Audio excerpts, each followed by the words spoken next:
Hi all, welcome back to Xylem learning. ഇവിടെ സാറാണ്.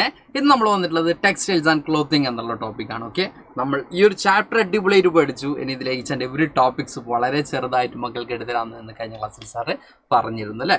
അപ്പോൾ ഇവിടെ നമ്മൾ സാരീൻ്റെ പിക്ചേഴ്സും കാര്യങ്ങളൊക്കെ ഇവിടെ കൊടുത്തിട്ടുണ്ട്. അപ്പോൾ ഇവിടെ നമ്മൾ ടെക്സ്റ്റൈൽസ് എങ്ങനെയായിരുന്നു ഇന്ത്യയിൽ ഉണ്ടായിരുന്നത്, എങ്ങനെയൊക്കെയാണ് ഗ്രോ ചെയ്തിട്ടുണ്ടായിരുന്നത്, അതുപോലെ തന്നെ മേജറായിട്ടുണ്ടായിരുന്ന ഏതൊക്കെ കൈൻഡ് ഓഫ് സാരീസ് ആയിരുന്നു ഉണ്ടായിരുന്നതൊക്കെ നമുക്ക് എന്ത് ചെയ്യാം ഈ ഒരു ക്ലാസ്സിൽ നോക്കി പോവാം. അതിൽ ഫസ്റ്റ് നമ്മൾ പറയുന്നത് ടെക്സ്റ്റൈൽസ് ആൻഡ് ക്ലോത്തിങ് എന്നുള്ള ടോപ്പിക്കിൽ ട്രഡീഷണൽ ഇന്ത്യൻ ഡ്രസ്സസ് അതിൽ മോസ്റ്റ് ഇമ്പോർട്ടൻ്റ് ആയിട്ടുള്ള സാരീസാണ് നമ്മളിപ്പോൾ പിക്ചറിൽ കണ്ടതുപോലെ തന്നെ.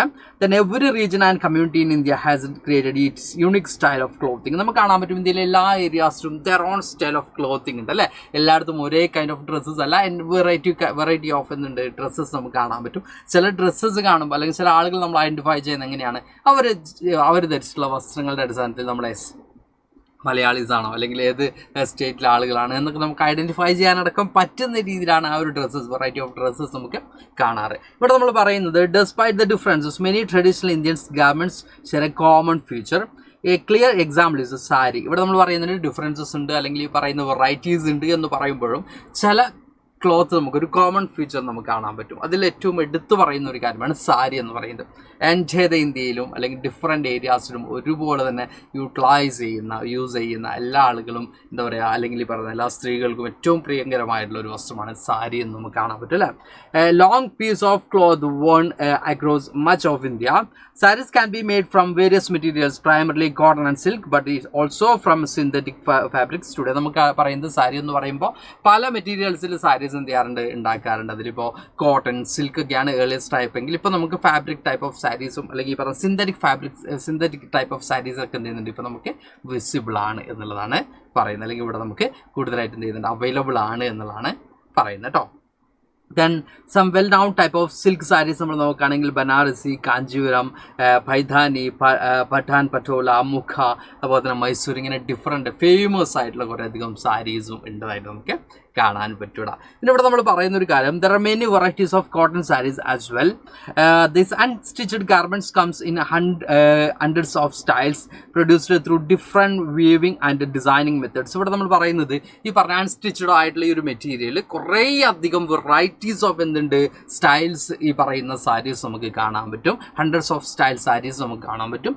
അതുകൂടാതെ ഈ അതിൻ്റെ ഡിസൈനിങ്ങിലും അതിൻ്റെ വീവിങ്ങിലൊക്കെ എന്തുണ്ടാവുന്നുണ്ട്, ഡിഫറെൻറ്റ് മെത്തേഡ്സ് ആണ് യൂസ് ചെയ്യുന്നത് നമുക്ക് കാണാൻ പറ്റും. ഇവിടെ പറയുന്നുണ്ട് എന്താണ്, some designs are woven into the cloth and while others are printed afterwards. Then the colors of sarees are incredibly varied, made from different kinds of pigments. The saree is a rich history. നമ്മൾ പറയുന്നുണ്ട് സാരിക്ക് ഒരു history ഉണ്ട്. സാരി എന്ന് പറയുന്നത് ക്യുക്കായിട്ടുണ്ടായ ഒരു എന്താ പറയുക ക്ലോത്ത് അല്ല, അതിൻ്റെതായിട്ടുള്ള ഒരു പാസ്റ്റും കാര്യങ്ങളൊക്കെ ഉണ്ട്. അതുപോലെ തന്നെ നമ്മളോട് പറയുന്നുണ്ട് വെറൈറ്റീസ് ഓഫ് കളേഴ്സിൽ അത് അവൈലബിൾ ആണ് എന്ന് നമുക്ക് കാണാൻ പറ്റും. ഇനി ഇവിടെ നമ്മൾ പറയുന്നൊരു കാര്യം എന്ന് പറഞ്ഞാൽ there are various ways to wear sari differing from one region or community to another. ഇവിടെ നമ്മൾ പറയുന്നുണ്ട് ഓരോ കമ്മ്യൂണിറ്റിയിലും ഓരോ റീജിയനിലും ഓരോ ആളുകൾ എന്താ പറയുക അല്ലെങ്കിൽ ഓരോ ഗ്രൂപ്പ് ഓഫ് പീപ്പിൾസും സാരി ധരിക്കുന്ന രീതിയിലടക്കം ചെയ്യുന്നുണ്ട് ഡിഫറൻസസ് നമുക്ക് വിസിബിൾ ആണ് അല്ലെങ്കിൽ നമുക്ക് കാണാൻ സാധിക്കുന്നുണ്ട്. The new style of draping of sari continue to be created. Ultimately it remains a single garment, the sari. Then in earlier centuries many travelers in India admired the sari for its simplicity and versatility. Women often use the sari for multiple purposes beyond just dress. ഇവിടെ നമ്മൾ പറയുന്നത് സാരീൻ്റെ എന്താ പറയുക varieties ഇപ്പോഴും continue ചെയ്യുന്നുണ്ട്. അത് ധരിക്കുന്ന രീതിയിലുള്ള വെറൈറ്റീസ് അടക്കം ഇപ്പോഴും കണ്ടിന്യൂ ചെയ്യുന്നുണ്ട്.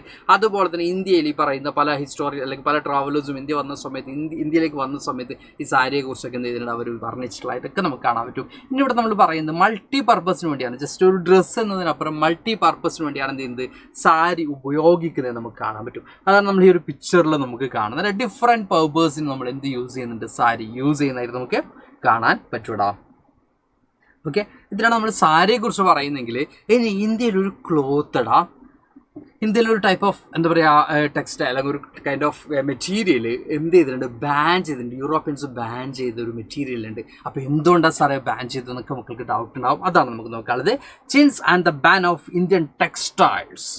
India has a long history of producing the best cotton in the world, and in the Indian textiles were exported far off places like Europe. ഇവിടെ നമ്മൾ പറയുന്നുണ്ട് ഈ പറയുന്ന ഇതിൽ കോട്ടൺ പ്രൊഡക്ഷനിലേക്ക് ഇന്ത്യ ഏറ്റവും റിച്ച് ആയിട്ടുള്ള ഒരു നേഷൻ തന്നെയാണ് നമുക്ക് കാണാൻ പറ്റും. ആ ഒരു പാസ്റ്റും ആ ഒരു ഹിസ്റ്റോറിക്കൽ ആയിട്ടുള്ള ഇന്ത്യയുടെ ബാക്ക്ഗ്രൗണ്ട് വളരെ പ്രധാനപ്പെട്ടതാണ്. ഇനി ഇവിടെ നമ്മൾ പറയുന്നത് 17th century യൂറോപ്പിൽ ജിൻസ് എന്ന് പറയുന്ന എക്സ്ട്രീംലി പോപ്പുലർ ആയിട്ടുള്ള ഒരു കോട്ടൺ ആയിരുന്നു, പ്രിന്റഡ് കോട്ടൺ ആയിരുന്നു. ഓക്കെ, ഈ ഒരു കോട്ടൺ ഹൈ ഡിമാൻഡ്സ് ഒക്കെ വന്ന സമയത്ത് യൂറോപ്യൻ ഡ്രസ്സസിന്റെ സെയിലൊക്കെ എന്ത് ചെയ്യാൻ തുടങ്ങി, കുറയാൻ തുടങ്ങി. അതിന്റെ ഭാഗമായിട്ട് യൂറോപ്യൻ ടെക്സ്റ്റൈൽ ഇൻഡസ്ട്രീസിന്റെ ഭാഗത്ത് നിന്നുണ്ടായി കോമ്പറ്റീഷനിൽ അവിടുത്തെ യൂറോപ്യൻ ടെക്സ്റ്റൈൽ ഓണേഴ്സ് അല്ലെങ്കിൽ ആ ടെക്സ്റ്റൈൽ ഇൻഡസ്ട്രീസിന് എന്ത് ചെയ്യാൻ പറ്റിയില്ല, ഇന്ത്യൻ മെറ്റീരിയൽസിനോട് സർവൈവ് ചെയ്ത് നിൽക്കാൻ പറ്റില്ല. അങ്ങനെ ഗവൺമെൻറ്റിനോട് അവർ ഫോഴ്സ് ചെയ്തതിൻ്റെ ഭാഗമായിട്ട് ഇംഗ്ലണ്ടിലും ഫ്രാൻസിലും എന്ത് ചെയ്തുടാ, ചിൻസ് ഇന്ത്യയിൽ നിന്നും ഇമ്പോർട്ട് ചെയ്യുന്നത് ബാൻ ചെയ്തു. അത്രത്തോളം എന്താ പറയുക വാല്യുബിൾ ആയിരുന്നു ഇന്ത്യയുടെ ക്ലോത്ത്സ് അല്ലെങ്കിൽ കോട്ടൺ മെറ്റീരിയൽസ് യൂറോപ്പിലുണ്ടായിരുന്നു നമുക്ക് കാണാൻ പറ്റും. അതുകൊണ്ടാണ് അവിടുത്തെ ഈ പറയുന്ന രീതിയിൽ അവിടുത്തെ ഇൻഡിജിനസ് ആയിട്ടുള്ള പ്രൊഡ്യൂസേഴ്സിന് ഇന്ത്യൻ കോട്ടൺ എന്നും അല്ലെങ്കിൽ ചിൻസ് എന്ന് പറയുന്ന ഈ പ്രിന്റഡ് മെറ്റീരിയൽസും സർവൈവ് ചെയ്ത് നിൽക്കാൻ പറ്റുന്നില്ല, കോമ്പറ്റേറ്റ് ചെയ്ത് നിൽക്കാൻ പറ്റുന്നില്ല. അങ്ങനെ അവർ ഗവൺമെൻറ്റിനോട് ഡിമാൻഡ് ചെയ്തു അത് ബാൻ ചെയ്യണം. അങ്ങനെ ഇന്ത്യയിൽ എന്ത് ചെയ്തു, അത് ബാൻ ചെയ്തു. അപ്പോൾ അത്രത്തോളം ഇമ്പോർട്ടൻ്റ് ആണ് ടെക്സ്റ്റൈൽ ആൻഡ് ക്ലോത്തിങ് എന്ന് പറയുന്ന ഈ ഒരു പോർഷൻ നമുക്ക് കാണാൻ പറ്റും ഈ ഒരു ചാപ്റ്ററിൽ. അതുപോലെ തന്നെ ഇന്ത്യൻ ടെക്സ്റ്റൈൽസിനും വേൾഡ് വൈഡ് അത്രത്തോളം എന്തുണ്ടായിരുന്നു, കസ്റ്റമേഴ്സ് ഉണ്ടായിരുന്നതായിട്ട് നമുക്ക് കാണാൻ പറ്റും. ഇതുപോലെ തന്നെ ഈ ചാനൽ എവരി ടോപ്പിക്സ് നമുക്ക് വളരെ ഈസി ആയിട്ട് എടുത്ത് തരാൻ വേണ്ടി ഞാൻ വീണ്ടും വരുന്നതാണ്. അപ്പോൾ അടുത്ത ക്ലാസ്സിൽ നമുക്ക് വീണ്ടും കാണാം. Thank you all, by.